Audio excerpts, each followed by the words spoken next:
Sababu kubwa ambayo imepelekea nyimbo hii kuweza kufutwa ni pamoja na swala zima la mambo ya kimiliki, ambapo kabisa tunajua kuna baadhi ya mikito pamoja na midundo ambayo imetumika humo moja kwa moja lazima iwe na wamiliki humo ndani. Kumbuka sasa nyuma ya pazia ya hili swala yupo Estokiz ambaye moja kwa moja ndio muhusika aliyetengeneza hii ngoma ya Beautiful kutoka kwa Harmonize.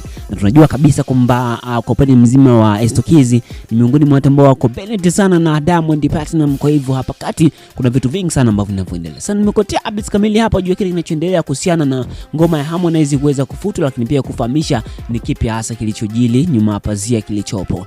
Sasa hii sio tu mwanzo, lakini kumekuwa na figisu nyingi sana ambazo mwamba mwenyewe Harmonize amekuwa akipitishwa akifanywa. Kwa hivyo hii inakuja katika industry ya muziki, kuna vitu vingi sana mambo huwa vinachezwa, lakini hii kama huelewi basi inakuhitaji uwe na dimbili, hasa kwa upande mzima wa pindi ambapo wasanii wanapotoa. Ukitoa ngoma yako alafu kesho kutwa msanii mkubwa akatoa ngoma, basi lengo lake inakuwa ni kuweza kuizima ngoma yako, na pindi anapoizima basi huwa inaita changamoto kubwa sana kwa upande wako, huwa ngoma inazima. Kumbuka ngoma za mastaa huwa zinakuja zinaisha muda si muda, kwa hivyo pindi wakizima basi inakuwa ni changamoto. Sasa ndio kitu ambacho kilikuwa kinamchanganya Harmonize. Sasa Harmonize kapitia mitikasi mingi sana baada ya ngoma yake kutokuzimwa.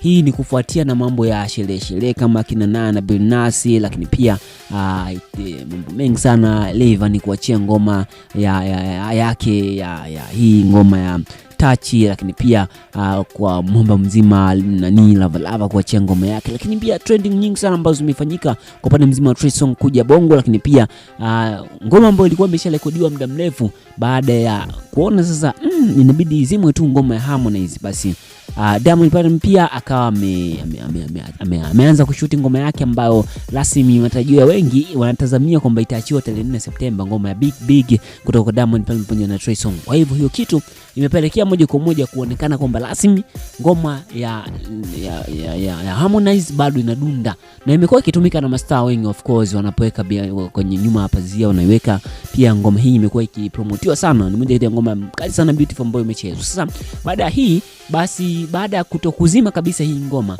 basi moja kwa moja ndio figisu sasa zimeweza kufanyika. Kumbuka ni kuibia siri ni kwamba aliyetengeneza hii ngoma ni mwamba mwenyewe Estokiz ambaye yupo nyuma ya sana amekuwa akifanya kazi na Diamond Platinum. Kwa hivyo kuna vitu vingi sana ambavyo vinavyoendelea. Taendelea kufahamisha kila kinachoendelea, kila msingi kwa bonyeza neno subscribe, alafu kisha dondosha maoni yako kwa upande wako binafsi juu ya kile ambacho kinachoendelea.